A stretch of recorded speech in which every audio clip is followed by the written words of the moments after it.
I love this place. Hello, Pittsburgh. Hello, Pittsburgh.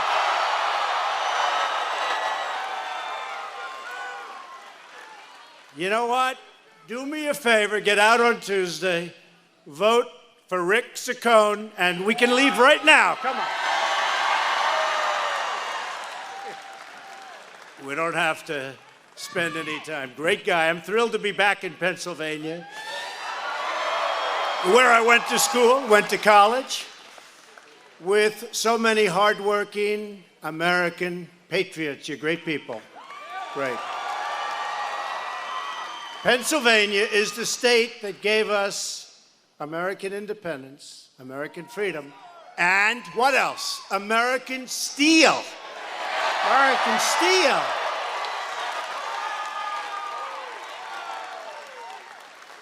They've been talking a little bit about steel over the last little while, haven't they? And we're saving the steel, and a lot of steel mills are now opening up because of what I did. And not all of my friends on Wall Street love it, but we love it because we know what it does. Many plants have just announced over the last few days that they're expanding, opening. Steel is back. It's going to be back, too. Steel is back, and aluminum is back. Going to be back. And on November 8th, Pennsylvania is the state that gave us the 45th President of the United States.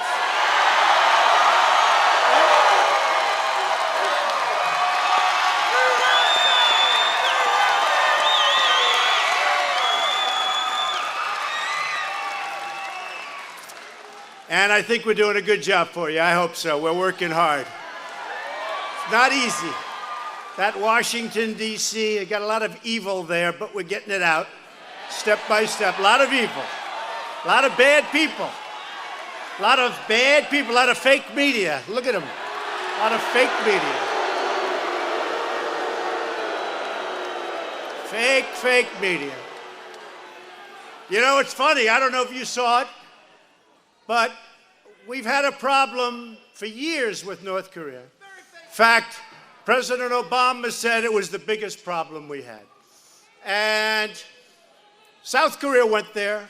We put very, very strong sanctions and lots of other things we've been doing right from the first day I was in office.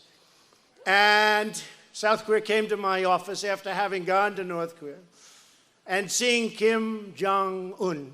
And no, it's very positive. No.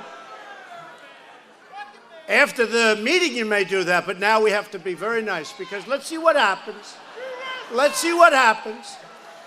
So the South Korean top people, top representatives, they walked out the White House to a throng of these characters. Big group. And everybody wanted to find out what happened. Now, they had just left North Korea. And look, North Korea is tough. They're testing nuclear weapons. They're doing a lot of things. This should have been handled, by the way, over the last 30 years, not now. That's when it should have been handled. They shouldn't have handled it. This should have been handled, and everybody will say it, too. But that's okay, because that's what we do. We handle things. And these guys came out, and they said that your president's done a great job, I might say. But, well, I'll tell you, we did a great job in the Olympics. President Moon of South Korea said without Donald Trump, the Olympics would have been a total failure. It's true. True. You know? Might as well say it. Nobody else is going to say it, right? Might as well say it. Well, a little hard to sell tickets when you think you're going to be nuked. But when North Korea called and they said, we'd like to be in the Olympics, everybody said, let's buy tickets, let's go. I would have gone. And it became a very, very successful Olympics. Honestly, South Korea did a great job, and it was great to see North Korea going and participating, and there was a nice unity. It was really a nice thing. Really nice thing. But when the South Korean representatives who just left North Korea came outside, big throng of press, they announced that North Korea Kim Jong-un would like to meet with President Trump? No, this doesn't happen. You know, they're saying, oh, well, Obama could have done that. Trust me, he couldn't have done that. He wouldn't have done that. He would not have done it. And by the way, neither would Bush and neither would Clinton. And they had their shot, and all they did was nothing. Well, Clinton gave away billions and billions of dollars. And as soon as they made the deal, the following day, they started working on making more nukes, okay? So that's not the great deal. You ever see the story where it's 1999, I'm on Meet the Press, a show now headed by Sleepy Eyes Chuck Todd. He's a sleeping son of a bitch, I'll tell you.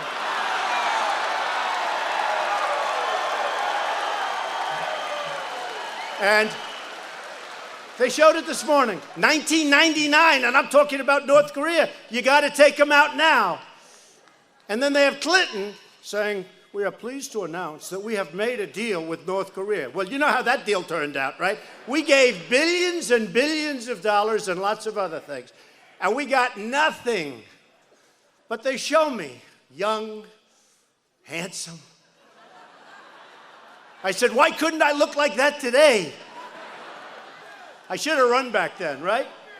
I should have run back then. I would have done this earlier.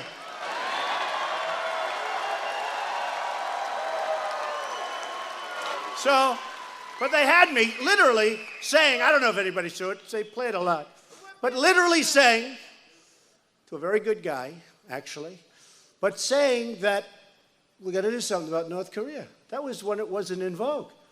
And then they have Clinton giving everything away, and then they show, and here we are today with a man who's nuked up all over the place. But we've been very strong and very vigilant, and now lots of good things I think are going to happen, but we'll see.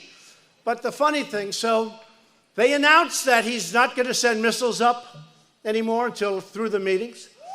Well, think of that. You know, we were getting a lot of missiles sent. I wouldn't say Japan was thrilled, missiles flying over Japan. They're very happy with what I'm doing. And who else could do it? I mean, honestly, when you think. They're not going to send missiles up. Think of it. They're not sending missiles up. And I believe that. I believe that. I really do. I think they want to do something. I think they want to make peace. I think it's time. And I think we've shown great strength. I think that's also important. Right?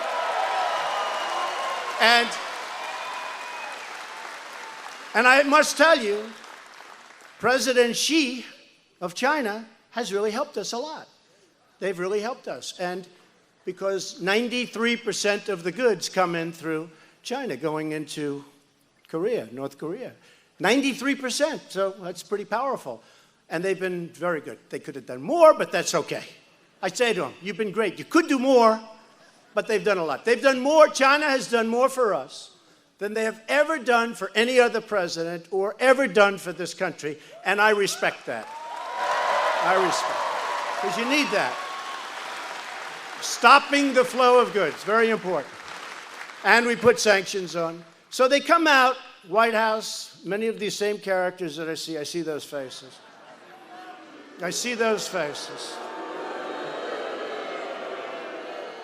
And for the first 2 hours, it was unbelievable. This is amazing. This is incredible. I can't believe this is happening. You know, because we go from, like, look, a lot of people thought we were going to war. And all of a sudden they come in, they say, we're going to have a meeting, and there's no more missiles going off, and they want to denuclearize. Nobody heard that. Nobody thought, but they said they are thinking about that. Who knows what's going to happen? Hey, who knows? If it happens, if it doesn't happen, I may leave fast, or we may sit down and make the greatest deal for the world and for all of these countries, including, frankly, North Korea. And that's what I hope happens. But the press for 2 hours is going, this is fantastic. This is amazing. A certain anchor on CNN, fake as hell, CNN. The worst.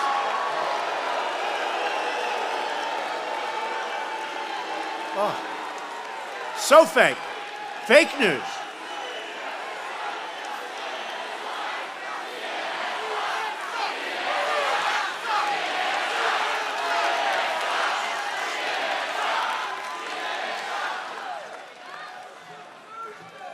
And their ratings are lousy, by the way, and compared to Fox, their ratings...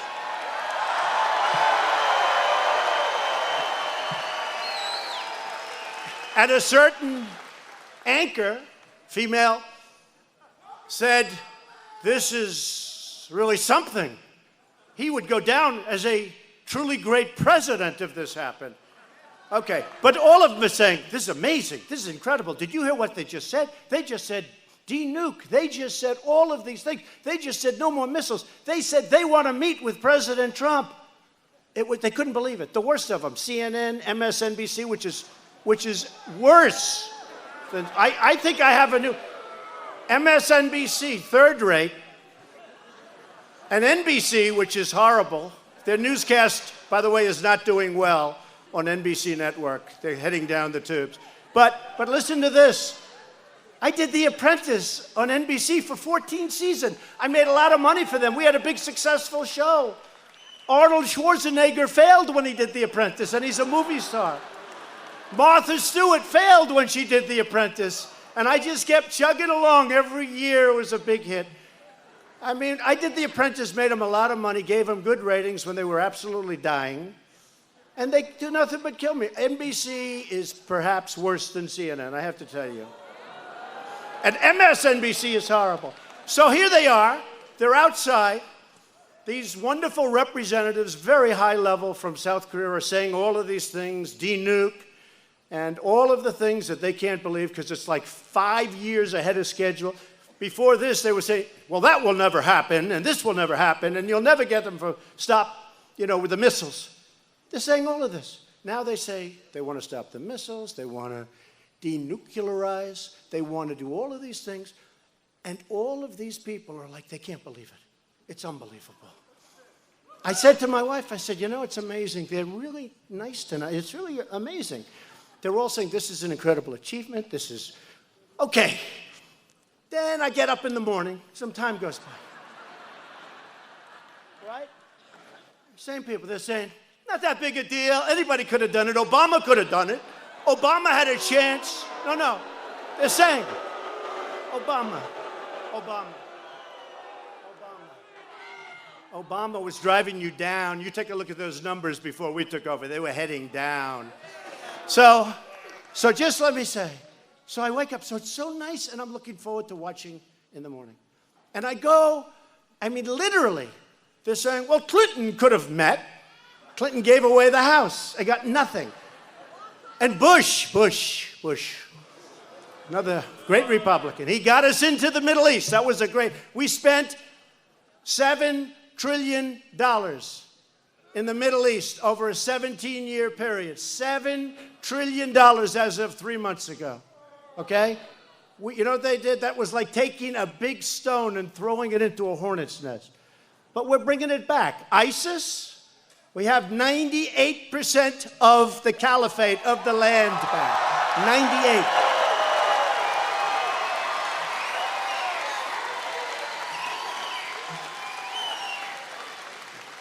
So I woke up and I saw all these reports that, anybody could have done it. Oh, yeah, sure. Anybody could have gotten President Xi, president for life. That was another one. So he's president for life. It happened 2 days ago. And I was joking. I was at a roast, actually. But I was joking, and I said, president for life, that sounds good. Maybe we're going to have to try it. Maybe we're going to. President for life. But I'm joking. And they knew everybody in the room was laughing. Everybody's having a great time. I'm joking about being president for life. A couple of them went back. Donald Trump, with his dictatorial attitude, now wants to be president for life. Straight. Fake news. Fake. Horrible. But you know what's going to happen? Did you see the other day? 96% of what they do, all I do is good stuff. The economy is the best it's ever been. Your coal, by the way, folks, some of you are in the coal world. Your coal is coming back big. Your steel is coming back. Those plants are going to be opening. And what we've done with the 25% tariffs for those guys that come in and dump their steel all over the place. And by the way, it's not good steel. You guys know what I mean. It's crap. But your steel is coming back. It's all coming back. And 6 months prior to the election in 2020, every one of those guys, we really endorse Donald Trump. We think he has to win. You know why? Because if I don't win the election, their ratings are going to go so far down, they're going to be out of business, every one of them. Can you imagine? Can you imagine covering Bernie or Pocahontas? Pocahontas, how about that? Pocahontas. Can you imagine these guys? Some of them are actually smiling, but some of them just can't stand it, honestly. Some of them, they can't take it.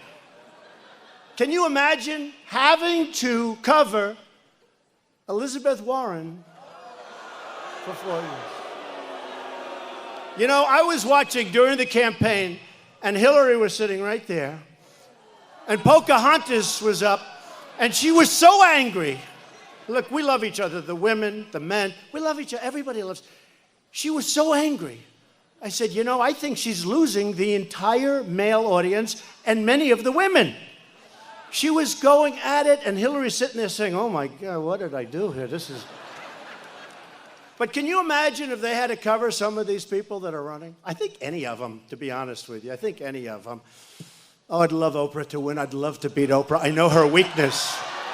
No, I know her weakness. I know her. You know, I know her very well. I was on her last show, or one of the last, I guess the last week. She had Donald Trump and Donald Trump's family. My, we've come down a long way, haven't we? I'm now president, and probably, you know, but think of it. I know her weakness. Wouldn't we love to run against Oprah? I would love it. I would love it. That would be a painful experience for her. So we've created 3 million, thank you, darling. Oh, they're positive. I thought they were negative. They're positive. That's always the problem. We have a room that's packed. If we have one person, and that's actually a fan. By the way, that's a fan over there. But if we have one person that speaks, it's like a big deal the next day. So we've created 3 million jobs since Election Day. Nobody thought that was possible. We've passed the largest tax cuts and reform in American history. We've created more than 300,000 new jobs alone last month. And you saw the numbers yesterday. Yesterday's numbers, job reports, was among the best numbers ever produced in the history of our country. In the history of our country. In fact, my guys,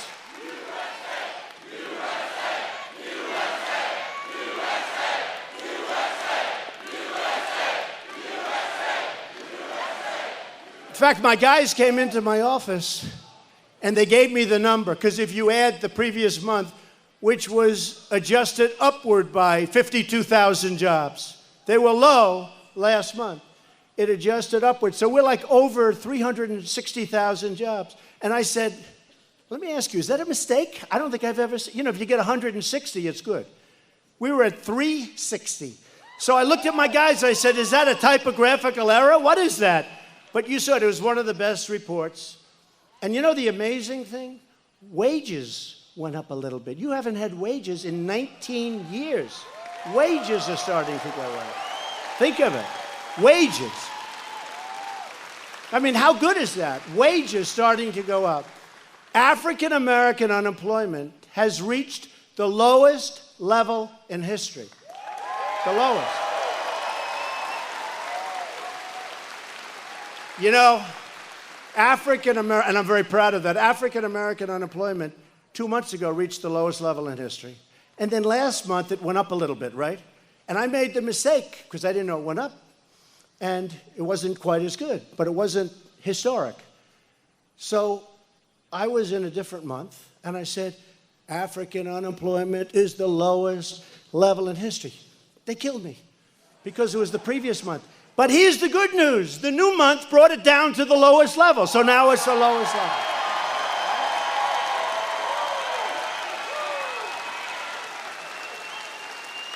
Hispanic unemployment is the lowest level. Think of that. Hispanic unemployment is the lowest level in history. Women, we love you. We love you. Hey, didn't we surprise them with women during the election? Remember?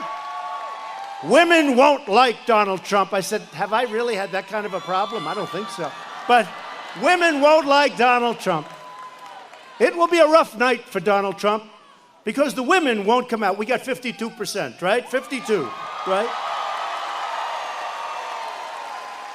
And I'm running against a woman. You know, that's not that easy. 155 million people are now employed. That is, came out this morning, that is the highest level of employment in the history of our country. 155 million. Think of that.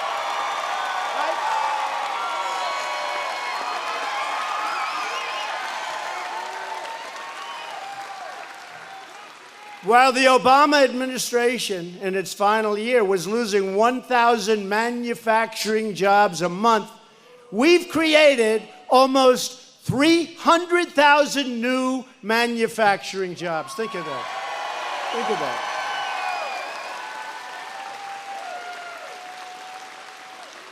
The task for all of us, for everyone here tonight, is to make sure that this great American comeback continues. Full speed ahead. We are doing things that are amazing. You know, make America great again, right? Make America great again, right? So you know what the new slogan is going to be? I won't tell you. We've got to keep it secret, except did you ever see so much press? Wow. You know what the new slogan will be? Because I can't use it in 3 years from now. I can't say... Very good. I can't use it. I can't go like in 4 years and say, here's my slogan, which is now 2.5 years we'll have to start thinking, right? It's getting close. We can't say make America great again because I already did that. Right?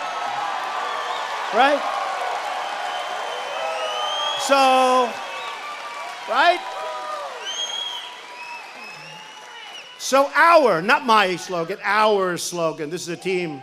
Our new slogan will be, and you know, this is on the assumption it happens, which I'm almost positive. Can never be 100% sure. I never like to go too far in advance, but let's assume it's going like it's going. By the way, if we coasted for 2.5 years, we did a hell of a job. You know that. In fact, I was telling some of the guys, let's just coast. Because the stock market is up almost 40% since Election Day. Think of that.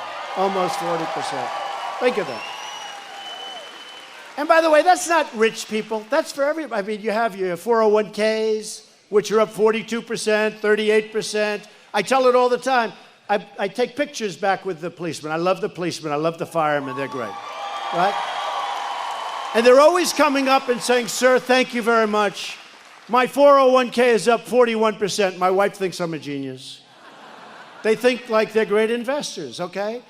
But they're up, way, way up, and that's good. That's really good. That's what we want. That's what we want. That's what we have to have. We're so proud of this country. But our new slogan, when we start running in, can you believe it, 2 years from now, is going to be, keep America great, exclamation point. Keep America great.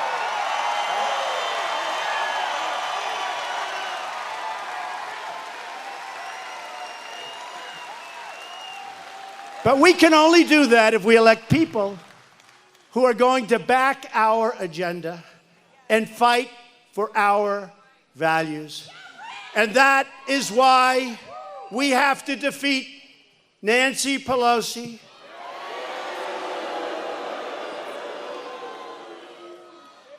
and Maxine Waters, a very low IQ individual.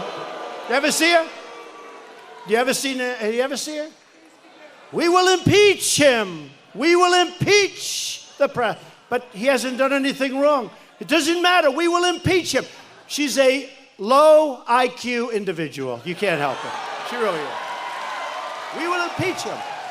But you have Maxine Waters, and you have plenty of others. And, I mean, Nancy Pelosi, you can't have that. And Connor Lamb the sham, right? Lamb the sham.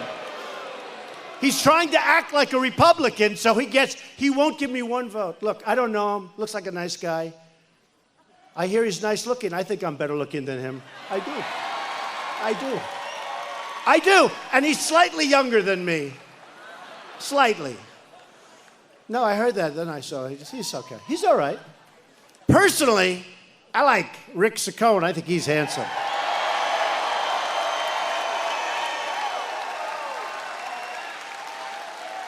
And you did a great job on television today. I watched you, Rick. That was a great interview. I appreciate it, too. But he's really good. Here's the thing. We're dealing with people that want to obstruct. They want to stop us from doing things. We put an infrastructure bill in for $1.7 billion, and I hear they want to stop it. They want to stop DACA. DACA is their issue. But I'm willing to go along. Get it done. We got to get it done, right? Get it done. And besides that, honestly, we need good, great workers in our country because I'm bringing a lot of companies into this country. We're not going to have workers for it. We have to bring them in. But DACA, they're here. They're good people. And the Democrats are trying to not do so. I offered a deal that was so good you can't refuse, right? Like the mob pictures. I'll give you a deal that's so good you can't refuse. I made a deal. I gave them a deal so good they could not refuse. And I did it because I thought they were going to refuse. And they did. And they're getting killed now by the DACA recipients. They're getting killed. But somebody like Lamb, he's never going to vote for us. He's now saying, and I appreciate his nice words about me. This is Trump country, right? So he has to say nice. Okay? He's smart. So he's saying nice things. Here's the problem. As soon as he gets in, he's not going to vote for us. He's going to vote the party line. He has to. And if he doesn't, he's never going to a chairman of a committee. It's a whole crazy system. But he's going to vote the party line. He doesn't care about us. But for getting your votes, he's talking about how much he likes tariffs, which is my baby. And I took a lot of heat over that. But let me tell you, all these countries now are calling up, we don't want the tariffs. What do we have to do? European Union, they kill us. Sounds good. A lot of us came from the European Union, different countries, right? Sounds nice. They kill us on trade. So we put on tariffs, and the European Union's out there. Well, we're going to put on. I said, you can't go any higher than you are anyway. And they have trade barriers. We can't even sell our farming goods in there. They totally restrict us. So then they say, we want those tariffs taken off. I said, good. Open up the barriers and get rid of your tariffs. And if you don't do that, we're going to tax Mercedes-Benz. We're going to tax BMW. You want to have money? You want to have money come into our country?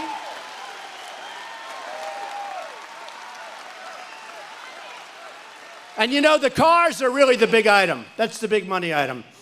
So when I said that, all of a sudden it's like, whoa, let's stop talking with this guy.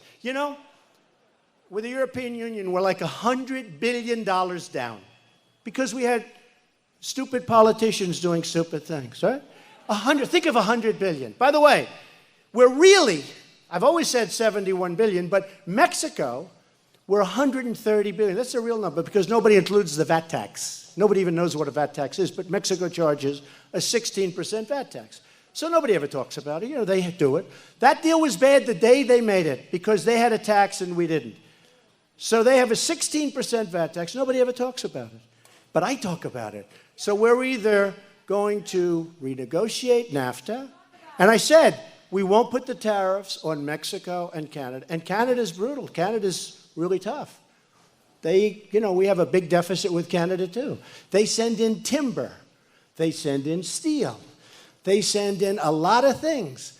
But our farmers in Wisconsin are not treated well when we want to send things to them. Hey, and I don't blame them.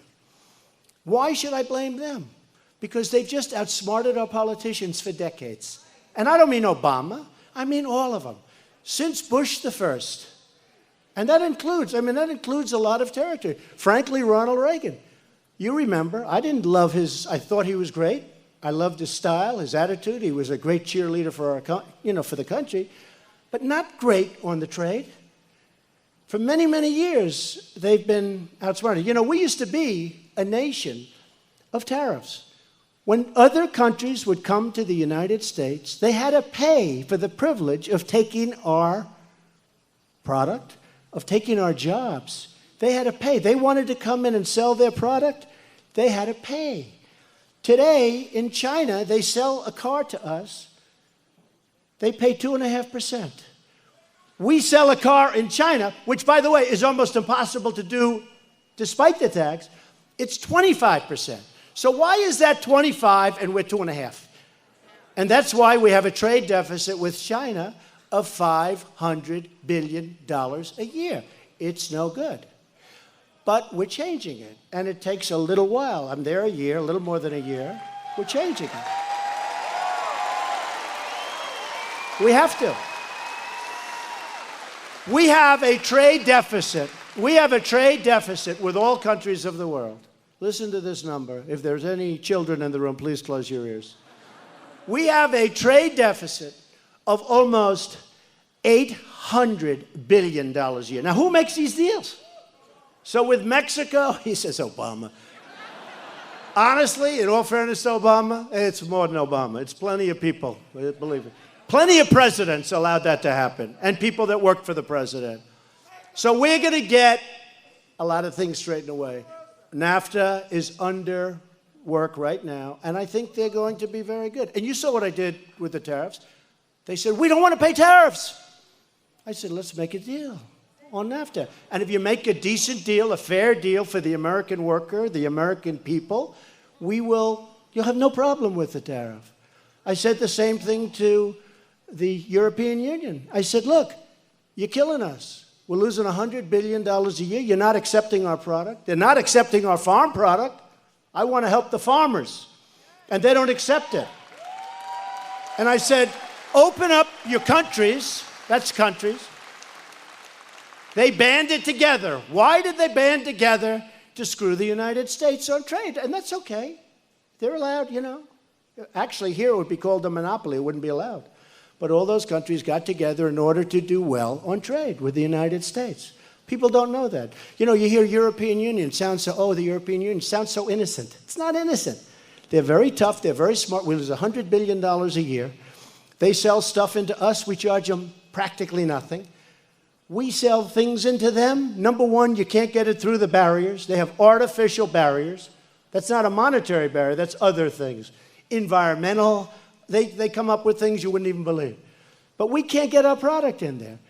So I said, open up your barriers, get rid of your tariffs, and we'll do this. We'll have a nice, fair, open. And if you don't do that, that's okay. And that's where the cars come in. So we have a lot of work to do. But I need people that can help me.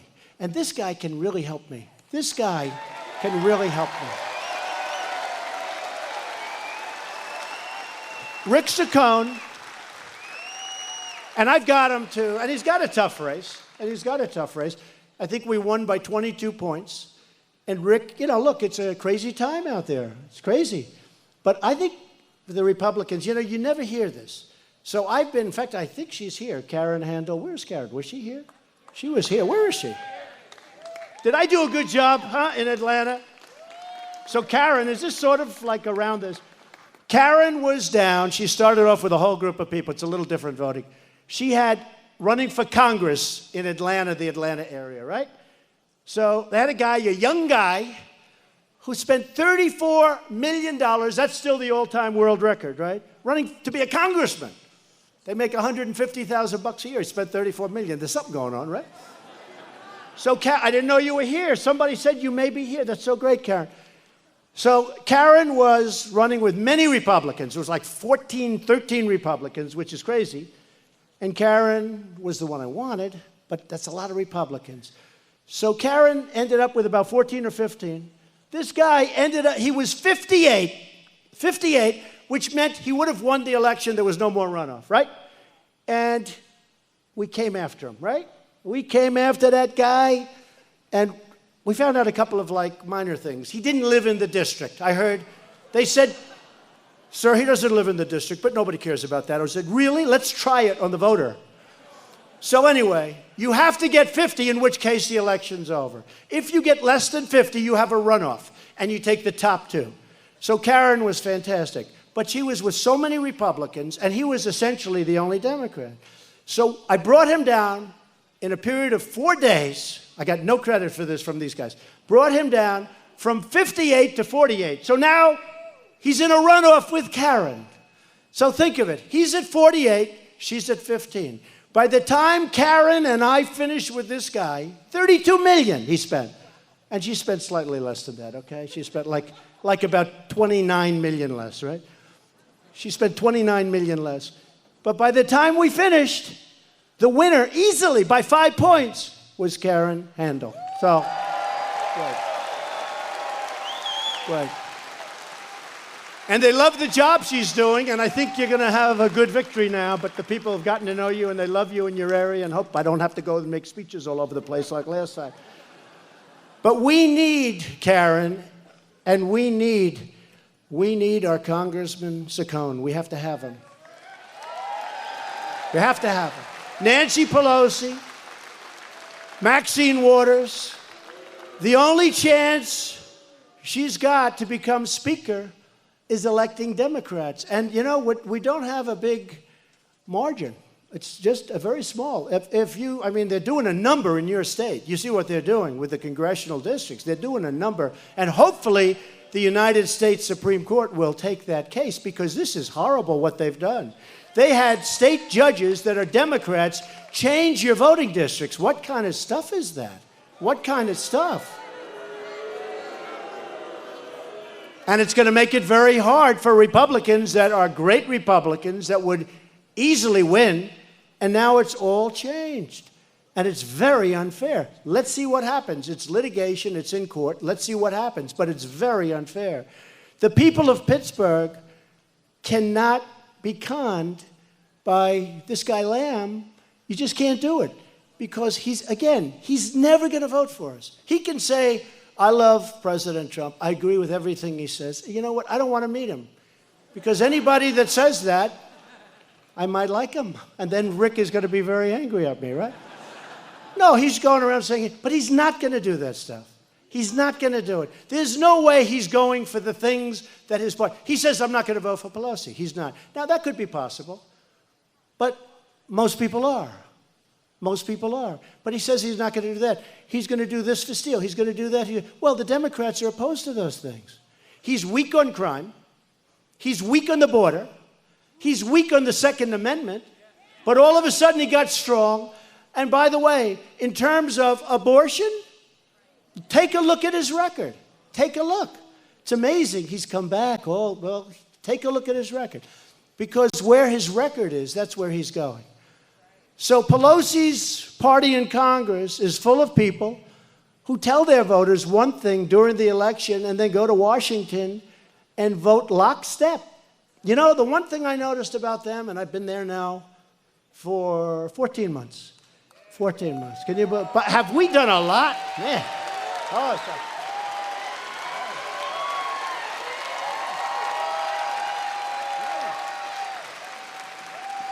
we have done more than any first-term administration in the history of our country. We have. You take a look at what we've done. Regulation, tax cuts, federal judges, a great, great Supreme Court Justice Gorsuch. Great. Look what we've done. Look what we've done. And you know what? We passed the biggest tax cut in the history of our country. Didn't get one Democrat vote. Didn't get one. And by the way, how good is that kicking in? Remember?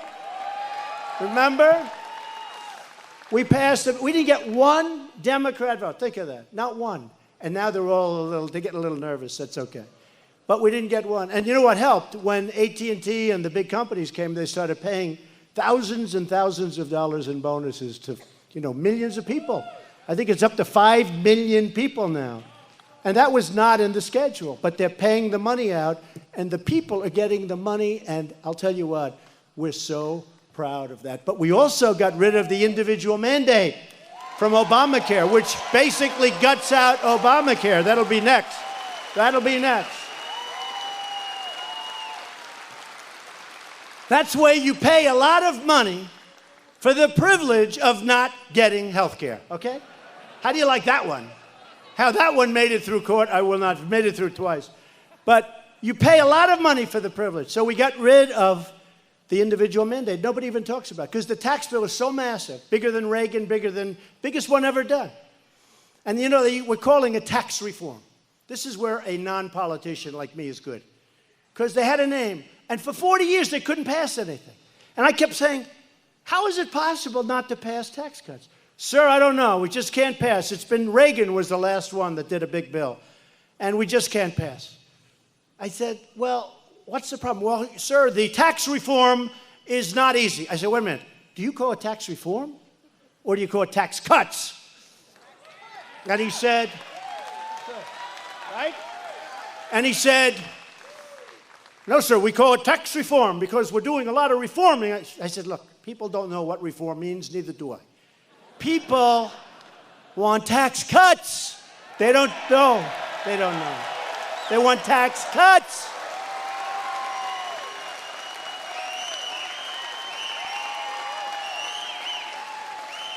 They want tax cuts, and honestly, the word reform, it could mean you're going to triple your taxes. We're going to reform taxes and triple. I said, nobody knows what it means.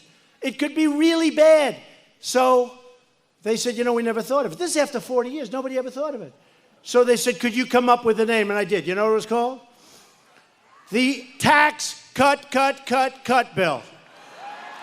But I must tell you, and on this I think they were right. The politicians thought that was a little hokey. So we call it the U.S. Tax Cut and Jobs Bill, which is nice. Which is nice. And we got it passed. We had unanimous in the Republican Party and unanimous for the Democrats.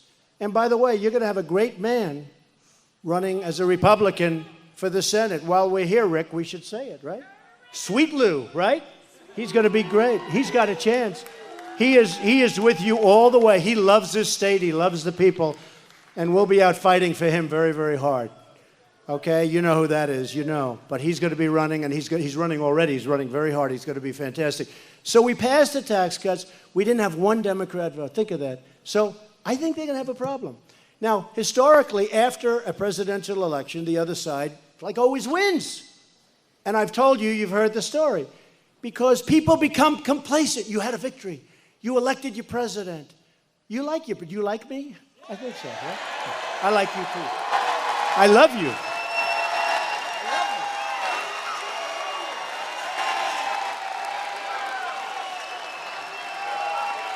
I love you.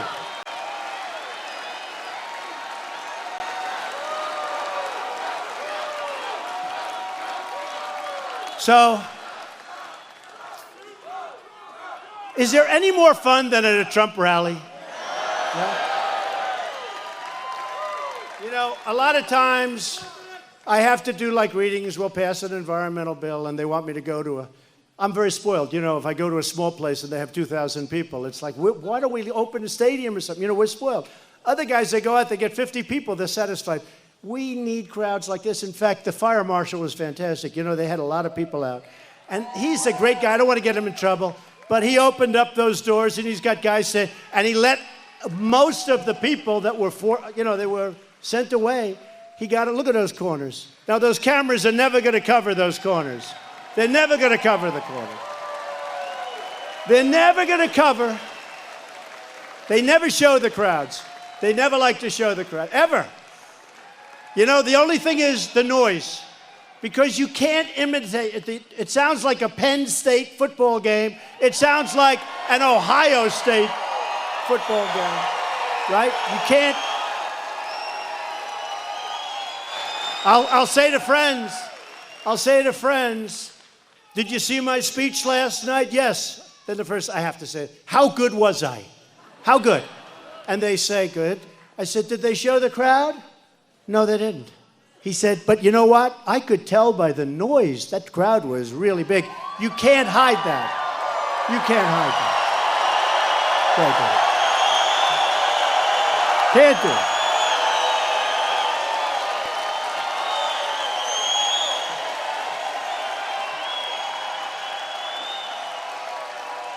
So the Democrats are the party of sanctuary cities. Explain that one, right? They like to protect criminals. They like to protect MS-13. This is the party of, how about that? How about that? How about ICE? These ICE guys are tough as hell. They go in and they're not playing games. You know, the only thing, I hate to say this, not so politically correct, but the only thing these gang members understand is toughness. I hate to say it. They're not interested in genius. They're not interested. They're interested in somebody that's tougher than them. That's what. And we have the toughest people you've ever seen. And they went out to Long Island and they grabbed them by the neck and they threw them into the patio. We're cleaning out. We're doing it.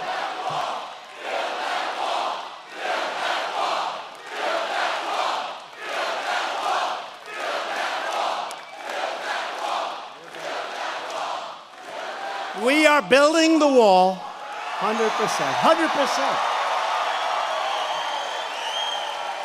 100%.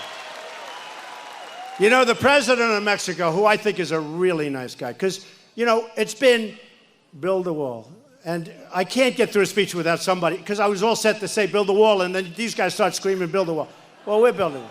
But the president of Mexico calls, and, you know, I told you, we're in the midst of negotiating NAFTA.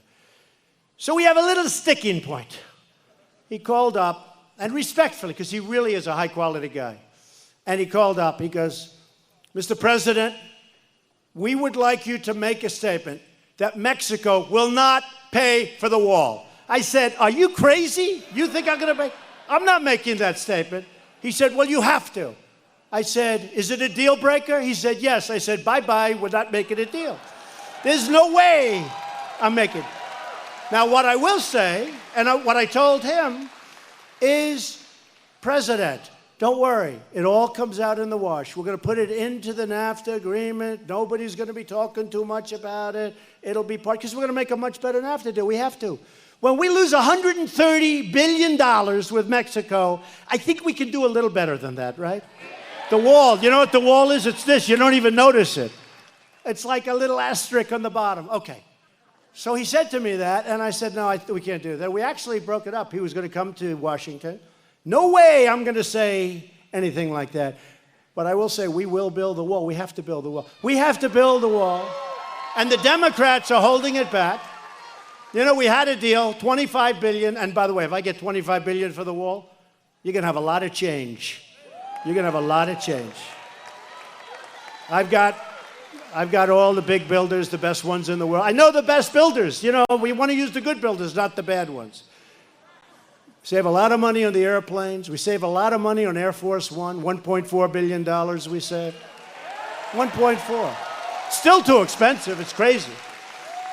It's crazy. But we saved a lot of money. I got Boeing in, and we had a talk, and we saved a lot. We saved $1.4 billion, okay?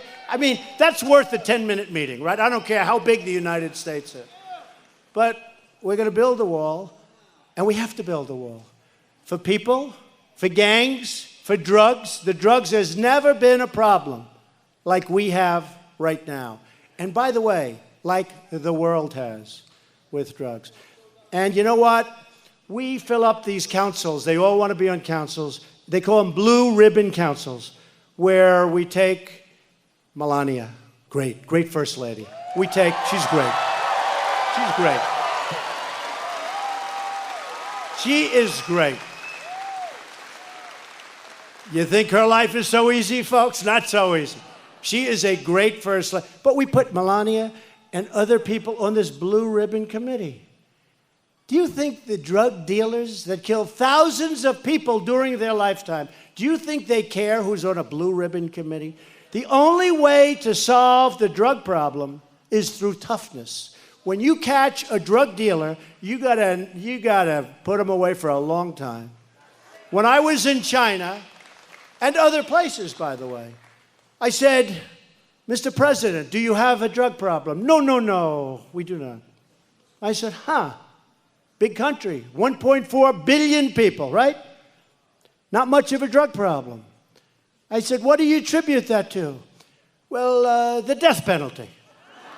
So, hey, if you're a drug dealer and you know you're going to get caught and you know that you're going to kill people, you're killing our kids. They're killing our kids. They're killing our kids. They're killing our families.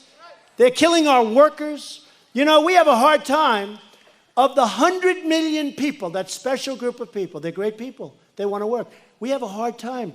A lot of them can't qualify to work in these factories. Chrysler's coming back in. You saw that from Mexico to Michigan. We have companies coming back into the United States. You haven't seen that. I used to tell you that was going to happen, but now it's happening. But a problem, a lot of people can't qualify because of drugs. But I said to the president, I said, so you don't have much of a problem? No. And they had a problem. You know, if you go back 200 years ago, and they know all about drugs. It was devastating to China. The opium, devastating. It destroyed China. And I'm not going to let it destroy us. And there was an article in one of the main papers. Maybe it was the failing New York Times, or one of them. And I don't even know where they get it. Because honestly, I don't know that the United States, frankly, is ready for it. They should be ready for it. But at a minimum, you have to give long, tough sentences. But if you go to Singapore, I said, Mr. President, what happens with your drugs? No, we don't have a problem, President. I said, really, why? We have a zero tolerance. And he's not playing games. These guys don't play games. You know, we have a different type of people. They don't play games. I said, how are you doing on drugs? No problem. I said, what do you mean no problem? And that's entertainment. You know, a lot of things are happening. I said, what do you mean no problem? We have a zero tolerance policy. What does that mean? That means if we catch a drug dealer, death penalty. That's it.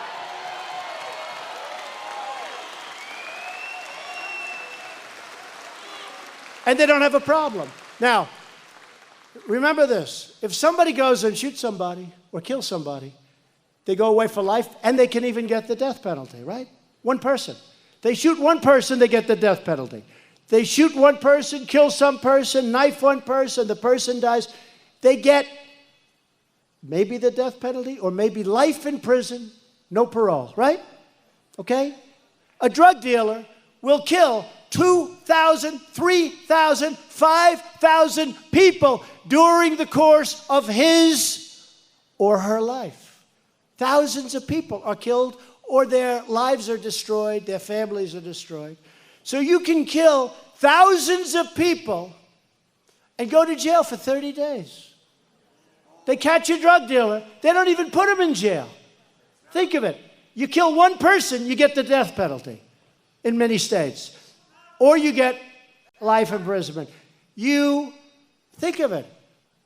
You kill 5,000 people with drugs because you're smuggling them in and you're making a lot of money and people are dying and they don't even put you in jail. They don't do anything. But you might get 30 days, 60 days, 90 days. You might get a year. But you're not going to get, and then you wonder why we have a problem. That's why we have a problem, folks. And I don't think we should play games. Now, I never did polling on that. I don't know if that's popular. I don't know if that's unpopular. Probably you'll have some people that say, oh, that's not nice. But these people are killing our kids, and they're killing our families. And we have to do something. We can't just keep setting up blue ribbon committees with your wife and your husband. And they meet, and they have a meal, and they talk. 2 hours later, then they write a report. Say, Joe, look, that's what I got in Washington. I got all these blue ribbon committees. Everybody wants to be in. Blue ribbon, and we have the opioid problem. And for that, we have to go after the drug companies. We have to. We have no choice. We have to go after the drug companies. We have no choice. So I think it's a discussion we have to start thinking about. Don't you agree? I don't know if you're ready. I don't know if this country's ready for it. But I think, Rick, I think it's a discussion that we have to start thinking about. So, in Oakland, you have a mayor. And she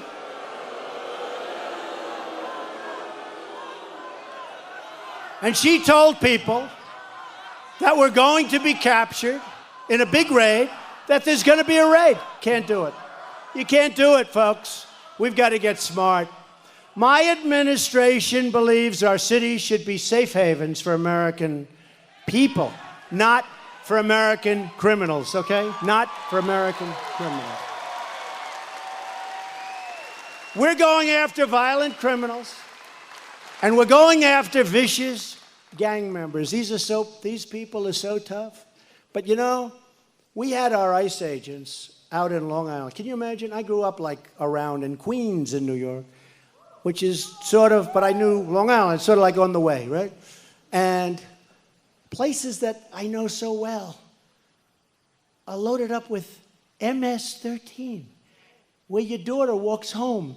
And they don't use guns. You know, we talk guns. The NRA happens to be very good people, by the way. They want to do the right thing. But they don't use guns. They don't use guns. They like to use knives and other things because it's much more painful, it's much slower, these are animals. And we send these guys out, and we liberate those towns. We liberate them. Hillary wouldn't have liberated those towns. We liberate those towns. And the people are cheering. It's like a war. It's like if you got liberated as a country. Can you imagine this is taking place in our country? It's crazy. So we are doing a great, great job. We are loving it. We're making tremendous progress. Today, I'm calling on Congress to stop funding sanctuary cities so we can save American lives.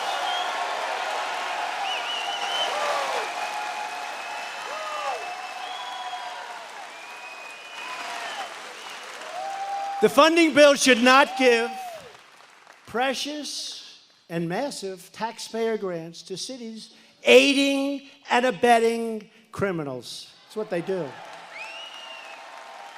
Look at the stories. Kate and so many, look at the stories, how horrible they are. I'm also calling on Congress to finally end chain migration and cancel the very dangerous visa lottery. Now, they're probably, again, the Democrats want to obstruct, so we're probably going to have to wait till after the election. We'll get Rick in there, and we'll get some other people in there, and we'll be able to get it passed, because these guys don't want to do anything. They don't want to do anything. You know, they criticize because we have vacancies in certain administrative offices. We have 270 people that we cannot get the Democrats to approve to come in and work in our administration. They're out there. We have the ambassador from Germany. And I take heat. These guys are always saying, well, you don't have an ambassador, because the Democrats won't approve him. They obstruct, they delay, they do everything they can, and that's all they're good at. They have no ideas. They have no ideas. I mean, I look forward, I really do, I look forward to 2020, because I want to see how far left the person is going to be that we're going to run against. I look forward to it. I look forward to it. I really do. I really do. So together with your help, your voice, your vote, we can achieve more than anybody. I mean, again, I really believe, and I'm not saying this as braggadocious, because I tell you if we didn't, but the tax bill, when we got the individual mandate, but we also got ANWR. Most people don't know what, that's one of the biggest fields in the world. We got it approved. They've been trying to approve it for 40 years. That was a part of the tax bill. That alone would have been a massive thing to approve. We got ANWR in Alaska, one of the biggest fields in the world that will start working. And other things. So as long as we're proud of who we are and what we're fighting for, there is nothing beyond our reach, nothing. We need Republicans put in office. We need Senate, And I think we're going to do pretty well with the Senate. You know, the numbers are looking pretty good. Did you see the numbers from about 2 months ago? And you see the numbers now, it's like from a different world because people are seeing what we're doing. They're seeing what we're doing. We stand on the shoulders of patriots who poured out their sweat and blood and tears, and we're going to do things that nobody's been able to do. You know, it's very funny. Every time I go out to speak, we have these massive crowds. And you know how many people? Thousands were turned away. We let thousands in, but thousands were turned away. And I read one woman in the Wall Street Journal today. Nice woman. I like her, actually, Peggy Noonan. And she wrote an article about me. And, you know, I went to the Wharton School of Finance. Nice student. That's very smart. You know, Ivy League school, great, the best business school, I think. It's one of the hardest schools to, even in my day. I mean, I went to the Wharton School, did great. And then you got to read how we're like, is Trump a good speaker? She's talking about, he uses a language that, you know how easy, remember I used to tell how easy it is to be presidential? But you'd all be out of here right now. You'd be so bored. Because I could stand out, right? I could stand out,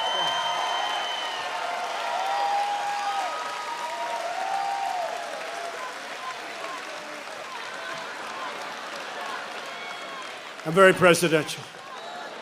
Ladies and gentlemen, thank you for being here tonight. Rick Saccone will be a great, great congressman. He will help me very much. He's a fine man, and Yang is a wonderful wife. I just want to tell you on behalf of the United States of America that we appreciate your service. We appreciate your service.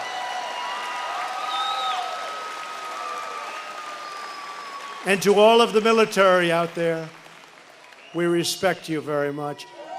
Thank you. Thank you. And then you go, God bless you, and God bless the United States of America. Thank you very much. That's easy. See, that's easy. That's much easier than doing what I have to do. But this is much more effective. Don't forget, this got us elected.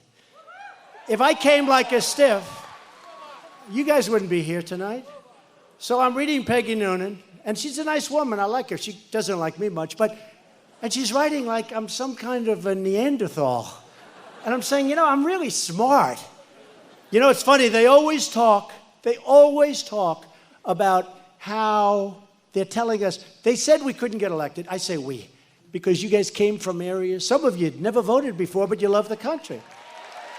You never voted before, but you love the country.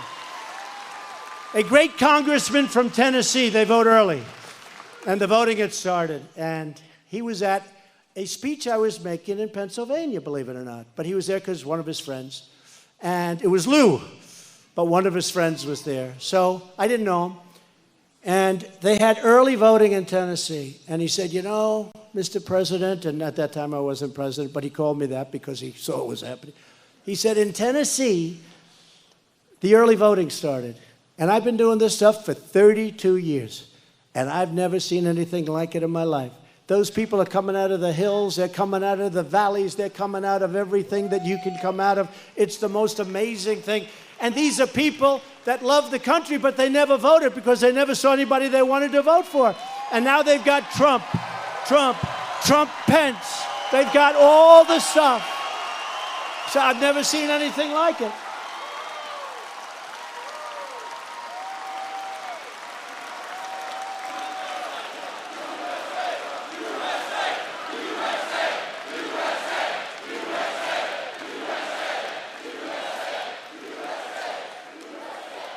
And then they ask, is he a good speaker? I don't know. Look, I don't know if I'm a good speaker.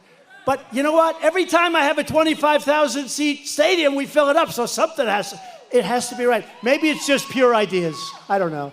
It's heart. Oh, I love that guy. He said it's heart. We all have heart. But this man, great guy, great congressman actually, he said, all these years I've never seen anything like it. He said, and I can only tell you, I love the state of Tennessee, but I can only tell you, If the rest of the country is like Tennessee, you're going to win this damn election, and it's going to be easy. And we got 306 to 223. Remember they said? 270. You cannot. Remember the famous 270? He cannot win the election because he cannot get above 270. We needed 270. In fact, they couldn't get me to 269. So we had 269. They said, he cannot win. He cannot get, remember, to 270. And we didn't. We got to 306. We got to 3. But remember Pennsylvania? Remember Pennsylvania? That was really terrible. So, I've never done this before. I ran for president. I never did it before. Somebody said, I've been running for the Senate like 6 times. He said, you ran for president, you won. What happened is Pennsylvania, remember that night? So we were 1 point away. We were at 99% of the vote was tabulated, right? Remember that? 99. And if I lost 10 points, we would have won. There was no way you could lose because we were winning by thousands and thousands of votes. And 1 point doesn't have all of those thousands of votes. They wouldn't call Pennsylvania. They refused to call it. Remember? And I wanted to win. I wanted to win with Pennsylvania. It was so befitting because they had spent 10 times more in the state of Pennsylvania than I did. 10 times more. And I'm waiting for Pennsylvania. I'm saying, come on, Pennsylvania, go. 1 point, and I win. And I have thousands more votes than I need. In other words, if every single person of the remainder voted against me, we win easily. They wouldn't call it. And then what happened? Wisconsin came in. We won with Wisconsin, which hadn't been won in decades. And then we won with Michigan. And then finally, they were devastated. You see, they were crying. One. Crying. She's crying. Oh, my God. Oh, my God. Oh. Remember John King with the board? I do this every once at the board. The red board's all red. It's like red. Man, that board was red, meaning Republican. And John King, he can't believe it. He goes, I think he just won the state of Florida. Yes, Donald Trump won the state of Florida. He's going, oh. Then they go, you had to run. The Electoral College is much harder than the popular vote. Because popular vote, you go to 3 or 4 states. Electoral College, you have to go to like 19. I was all over the place. I went to Maine 4 times because I needed 1 vote. They had 1 vote. That was going to be 269 to 270. The 1 vote was going to be very important. So I went to Maine like 4 times. That's a lot. Because a lot of people said, why are you doing it? First of all, I like the people of Maine, but I needed 1. But what happened was an incredible evening. One of the greatest nights in the history of television in terms of numbers of people watching. And we have done a job. So here's what's going to happen. Let me give you the bad news. The bad news is they want to take it away from us. They want to take it away. They're doing everything they can to take it away. And that starts with the election coming up in a few months. And we have to win it. We have to get out. And we have to win. Normally, I would not come, except it's Pennsylvania. I say I love it anyway. I love the people. I mean, I went to school. I went to Wharton. I went to school here. I love Pennsylvania. I mean, look, how can I not love it, right? Somebody else would show up here. And then, honestly, Rick, what did it be? 50, 60 people in front, right? First of all, you wouldn't have this. You'd have a little place. But I love the state. But I really feel strongly about Rick Sacco. And I know him. I feel strongly about him. He's an incredible guy. Number one, and I don't know that this is important, but to me it is, he's a very fine human being. He's a good person. He's really a good person. Rick, come up, Rick. He's a really good person.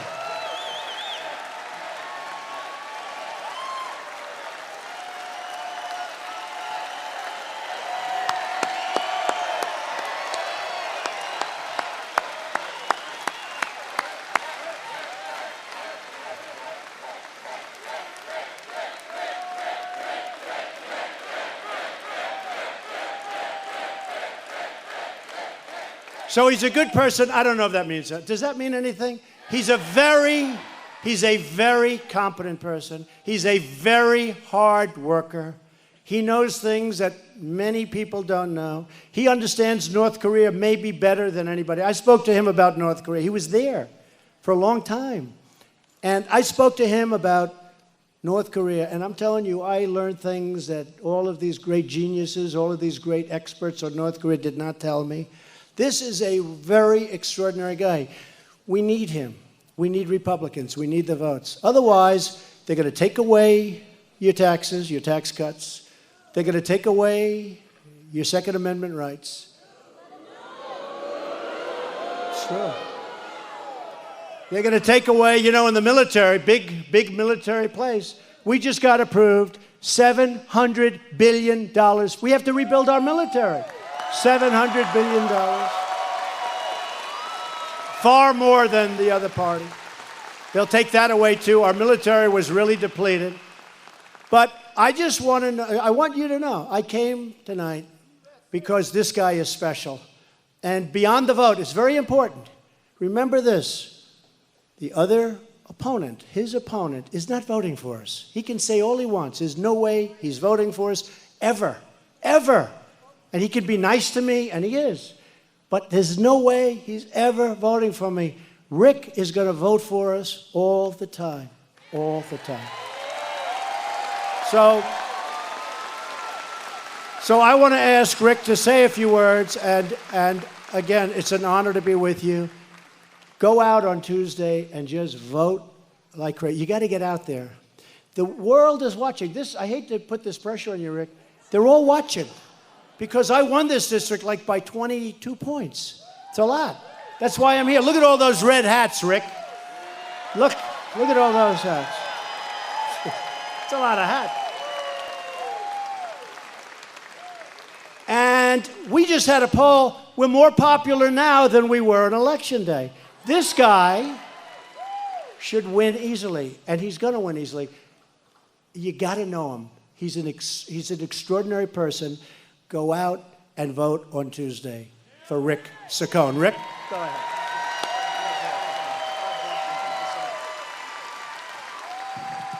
Do we love our president here in Western Pennsylvania?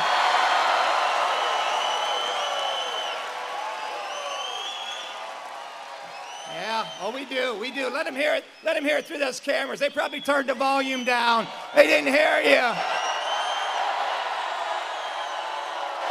Oh, yeah. They love you. They love you. Yeah. I'll just say a couple words. You already heard me speak earlier. I want to thank President Trump. As I said before, if President Trump's in your corner, how can you lose? He's the best man you could ask, anyone could ask to be in your corner. As any good businessman knows, you work on a deal, but there comes a time to close the deal. This is the time to close the deal. We got 2 days left. Are you going to help me on Tuesday? Let's close this deal.